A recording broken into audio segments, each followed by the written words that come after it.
বিবর্তনবাদের মধ্য দিয়ে আসি নাই, সরাসরি জান্নাত থেকে আসছি। আল্লাহ পাক আদম আলাইহিস সালামকে জান্নাত থেকে দুনিয়াতে পাঠিয়েছে, জান্নাত থেকে সরাসরি দুনিয়াতে পাঠিয়েছে। বরং কোরআন এর উল্টা কথা বলেছে। কি কথা? কোরআন সূরা বাকারায় বলছে একটা জাতি ছিল, তার নাম বনু ইসরাঈল। কি নাম? এই বনু ইসরাঈলের মধ্যে একটা দলকে আল্লাহ পাক বলেছিলেন শনিবারের দিনে মাছ ধরবে না। কি বলেছেন? শনিবারে, এই যে সাগর আছে আপনাদের মনে করেন, এই শনিবারে মাছ ধরবেন।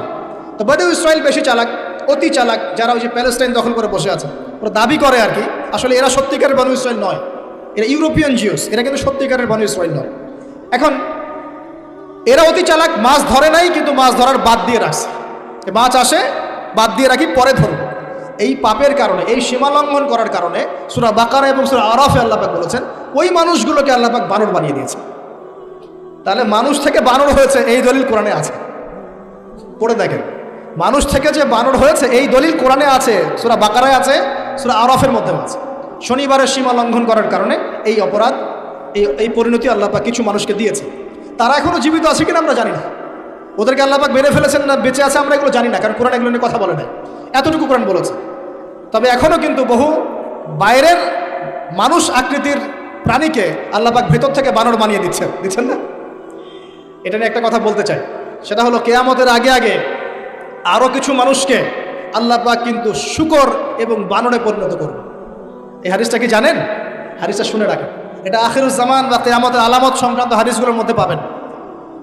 আল্লাহর রাসূল সাল্লাল্লাহু আলাইহি ওয়াসাল্লাম বলেছেন কিয়ামতের আগে আগে আমার উম্মতের মধ্যে, ভালো করে শোনেন, কিয়ামতের আগে আগে আমার উম্মতের মধ্যে একদল মানুষ বের হবে যারা মদ পানকে হালাল মনে করবে। কাকে? মদ পান করাকে হালাল মনে করবে। যারা বাদ্যযন্ত্র, গায়িকা, নায়িকা এগুলো নিয়ে নর্তকী নাচাবে রাতের বেলা, এগুলোকে হালাল মনে করবে। যারা অশ্লীলতা, বেহায়াপনাকে জায়েজ করে নিবে, ঠিক আছে, এরকম কয়েকটা পাপের কথা বলে নবীজি বলছেন একদিন সকালবেলা আল্লাহ পাক তাদেরকে ঘৃণিত বানরে পরিণত করবে। এটা হবে সামনে, কখন কিভাবে হবে আল্লাহ ভালো জানে। এবার আমি কনসেপ্টে চলে আসি। এই যে পৃথিবীতে নেমে আসলাম, তাহলে আমরা কোত্থেকে আসছি ভাই? আমরা কি পৃথিবীর অধিবাসী ছিলাম? আমরা জান্নাতে ছিলাম, ওখান থেকে আল্লাহ পাক পাঠিয়েছে। এবার পৃথিবীতে এসে আদম আলাইহিস সালামের যুগে খুব একটা দুর্ঘটনা ঘটে নাই, একটা ঘটেছে। কয়টা? একটা। ভাই হাবিলের কুরবানি কবুল হয়, কাবিলের অন্তর্দাহ হয়, জ্বালা হয়। কেন হাবিলেরটা কবুল হবে, কাবিলের কেন হচ্ছে না? এই হিংসার বশবর্তী হয়ে কাবিল হাবিলকে হত্যা করে ফেলে। হত্যা করে লাশটা দাফন করার পদ্ধতিও তার জানা ছিল না। আল্লাহ কাককে পাঠালেন, কাককে দেখে সে শিখল। প্রথম দুর্ঘটনা হচ্ছে হাবিল কাবিলের দুর্ঘটনা। বলে রাখি, আজকেও নিজের ভাইয়ের বেশে বহু কাবিল মুসলিম সমাজের মধ্যে ঘুরে বেড়ায়। নিজের ভাইয়ের লেবাজে, পোশাকে, সুরতেই বহু কাবিল এখনও কিন্তু মুসলিম সমাজে ঘুরে বেড়ায়। তো আমরা কাবিলদেরকে কাবিলের পরিণতি সম্পর্কে সচেতন করতে চাই। হাবিল বলেছিল তুমি যদি আমাকে মারতে আসো আমি তোমাকে মারার জন্য হাত বাড়াবো না। হাবিল জান্নাতে যাবে আর কাবিল জাহান্নামে যাবে। কেন কাবিল জাহান্নামে যাবে? নবীজি বলেছেন পৃথিবীর প্রথম হত্যাকাণ্ড সংগঠিত করেছে কাবিল। এ কারণে পৃথিবীতে যত খুন হবে সমস্ত খুনের পাপের একটা অংশ কাবিলের আমল নামায় যোগ করা হয়। বলেন নাউজুবিল্লাহ। একটা কথা মনে রাখবেন, সদকায়ে জারিয়া যেমন আছে, গুনাহে জারিয়াও আছে। একটা মদের দোকান দিয়েছেন, যত মানুষ মদ খাচ্ছে সমস্ত গুনার একটা অংশ আপনার কাঁধে আসছে। সিনেমা হল করেছেন, মানুষ সারাদিন নেকড়া ছবি দেখে, নগ্ন ছবি দেখে, যত মানুষ এখানে পাপ করবে সমস্ত পাপের একটা অংশ আপনার কাঁধে যায়। আবার একটা মাদ্রাসা করেছেন, যত মানুষ এখানে দ্বীনি ইলম শিখবে এই নেকির একটা অংশ আপনি পাবেন। মরে গেলেও কবরে পাবেন। আল্লাহ পাক আমাদের সবাইকে সদকায়ে জারিয়া করার তৌফিক দেন, গুনাহে জারিয়া থেকে বাঁচিয়ে রাখুন। খুব খেয়াল রাখবেন, আল্লাহ পাক আমাদের হেফাজত করুন বলি আমি। এবার ওই যুগ শেষ, নূহ আলাইহিস সালামের যুগ। এই যুগে আল্লাহর একই সুন্নাত। নূহ আলাইহিস সালাম 950 বছর দাওয়াত দিলেন, 40টা বা 80টা পরিবার ইসলাম কবুল করেছে, বাকিরা করেন। যারা করে নাই আল্লাহ পাক তাদেরকে ডুবিয়ে মারলেন, যারা করেছে আল্লাহ পাক উদ্ধার করলেন। সোজা কথা।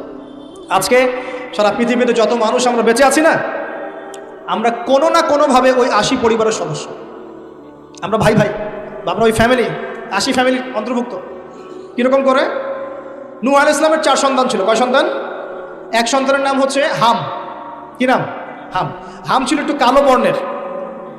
হামকে দিয়ে আফ্রিকার কন্টিনেন্টে যত মানুষ দেখছেন ব্ল্যাক স্কিনের, কালো স্কিন, এরা সবাই হামের বংশধর। মজা না বিষয়টা? মানুষের অস্তিত্ব পৃথিবীতে, ইতিহাস, এগুলো খুব ইন্টারেস্টিং টপিক। ইতিহাস পড়তে থাকলে আপনি ডুবে যাবেন। কত কি যে বিশ্ব হয়েছে আর কত কিছু হবে সামনে, সুবহানাল্লাহ। তখন আপনার অস্তিত্ব জানান দিবে যে আমি কত ক্ষুদ্র, মহাবিশ্ব কত বড়, আল্লাহ কত বড়। কত সময় চলে গেছে, আর আমি এই সময় কি করছি? এক ভাইয়ের নাম শাম।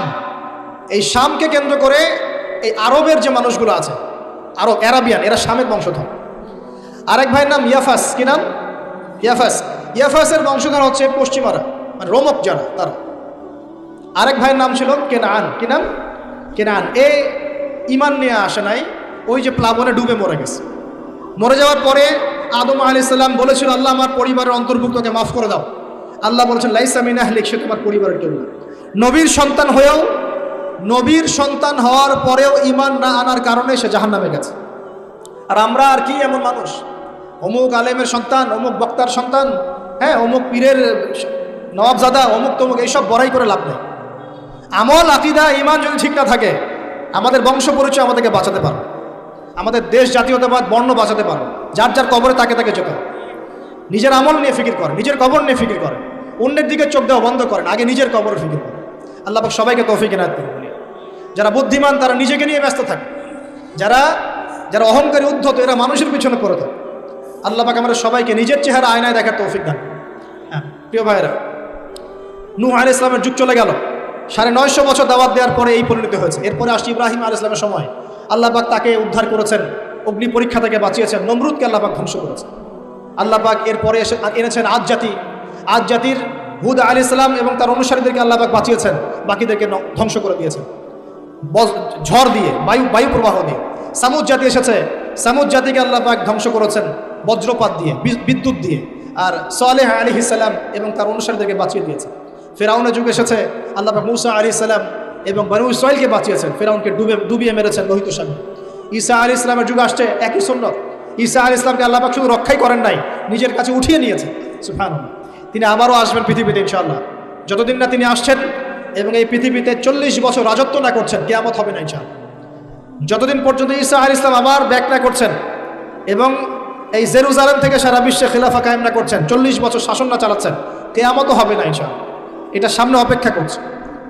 এবং নবী সাল্লাল্লাহু আলাইহি ওয়াসাল্লামের যুগে আবু জাহেল, আবু লাহাব বা সাহেবাদেরকে আল্লাহ পাক ধ্বংস করেছেন, আল্লাহর নবী এবং সাহাবীদেরকে আল্লাহ পাক সম্মানিত করেছেন। আপনি কি পুরো হিস্ট্রির মধ্যে একটা সুন্নত দেখতে পাচ্ছেন, কমন সুন্নত?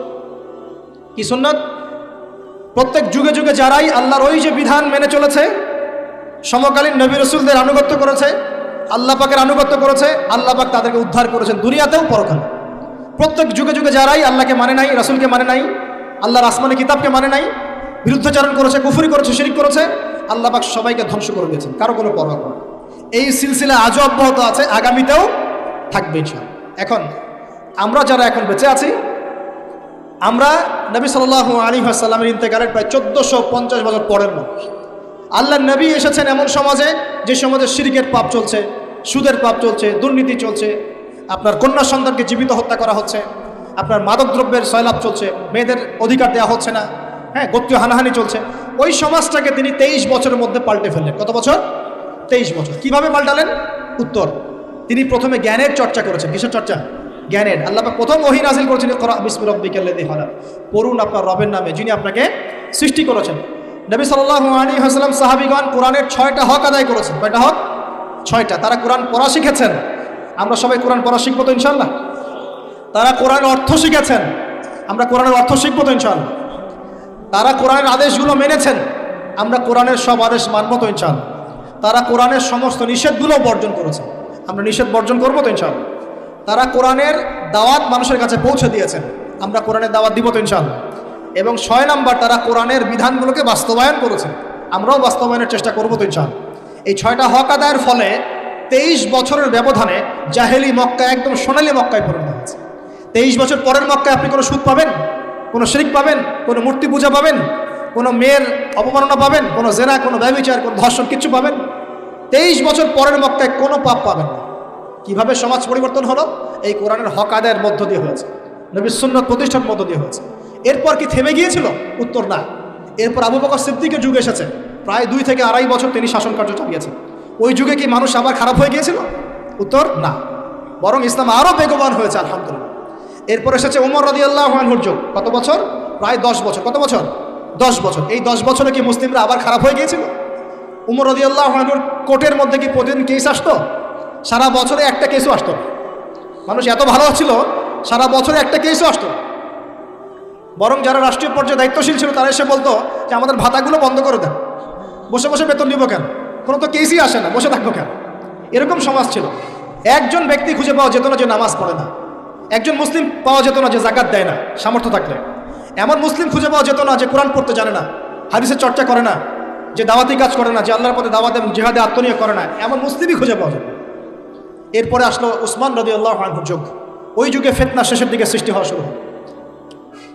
কোন বিষয়কে কেন্দ্র করে? কোরআন সংকলনকে কেন্দ্র করে ফিতনা সৃষ্টি হলো। আতাতায়ীদের, বিদ্রোহীদের হাতে উসমান রাদিয়াল্লাহু আনহুকে নির্মমভাবে শাহাদাত বরণ করতে হয়েছে। তিনি প্রায় 12 বছর শাসন কার্য চালিয়েছেন। ইসলাম আরও এগিয়ে গেছে। এরপর এসেছে আলী রাদিয়াল্লাহু আনহুর যুগ। আলী রাদিয়াল্লাহু আনহুর খেলাফতে ওই উসমান রাদিয়াল্লাহু আনহুর ঘটনাকে কেন্দ্র করে, হত্যাকাণ্ডকে কেন্দ্র করে মুয়াবিয়া রাদিয়াল্লাহু আনহু এবং আলী রাদিয়াল্লাহু আনহুর মাঝখানে একটা ব্যাটল, একটা যুদ্ধ হয়ে গেছে। এর নাম হলো সিফফিনের যুদ্ধ। কিসের যুদ্ধ? সিফফিন। যাই হোক, এক পর্যায়ে আলী রাদিয়াল্লাহু আনহুকে এরকম বিদ্রোহীদের হাতে, খারেজিদের হাতে শহীদ হতে হয়। বলেন ইন্না লিল্লাহি ওয়া ইন্না ইলাইহি রাজিউন। তারপরে হাসান রাদিয়াল্লাহু আনহু অল্প কয়েকদিন শাসন কার্য চালান। তারপর উম্মার ঐক্যের খাতিরে তিনি তার শাসন কার্যের ভারটাকে মুয়াবিয়া রাদিয়াল্লাহু আনহুর হাতে সুপর্দ করে দেন, যা ছেড়ে দিলেন। মুয়াবিয়া রাদিয়াল্লাহু আনহুর সময় থেকে উমাইয়াদের শাসন শুরু হয়। উমাইয়ারা শাসন করেছে প্রায় 132 হিজরি পর্যন্ত। কত হিজরি? 132 হিজরি পর্যন্ত, প্রায় 92 ইয়ার্স, 92 বছর তারা শাসন করেছে। এই সময় ইসলাম আরও এগিয়ে গেছে, পিছিয়ে যায় নাই। ফিতনা এসেছে, দমন করা হয়েছে। মুসলিমরা বীর দর্পে বিশ্বের বুকে শাসন কার্য চালিয়েছে। এরপর এসেছে আব্বাসীয়দের খেলাফত। জাব নদীর যুদ্ধে উমাইয়াদের পরাজয়ের পরে আব্বাসীয়রা ক্ষমতায় আসে। তারাও ইসলামকে এগিয়ে নেওয়ার চেষ্টা করছিল, ইসলাম এগিয়ে যাচ্ছিল, জ্ঞান বিজ্ঞানের প্রসার হচ্ছিল। আলহামদুলিল্লাহ, ইসলাম পিছিয়ে যায় নাই, মুসলিমরা পিছিয়ে যায় নাই। সারা বিশ্বে দাপটের সাথে আমরা চলেছি। তারপর আস্তে আস্তে ওই আব্বাসীয়দের পতন শুরু হলো। কাদের হাতে? এই তাতারিদের হাতে, মঙ্গোলিয়ানদের। মাত্র 40 দিনের ব্যবধানে পুরো বাগদাদের মধ্যে প্রায় 20 থেকে 25 লক্ষ মানুষকে হত্যা করা হয়েছে।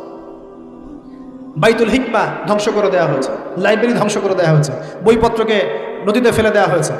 তারা ছিল উগ্র জাতি।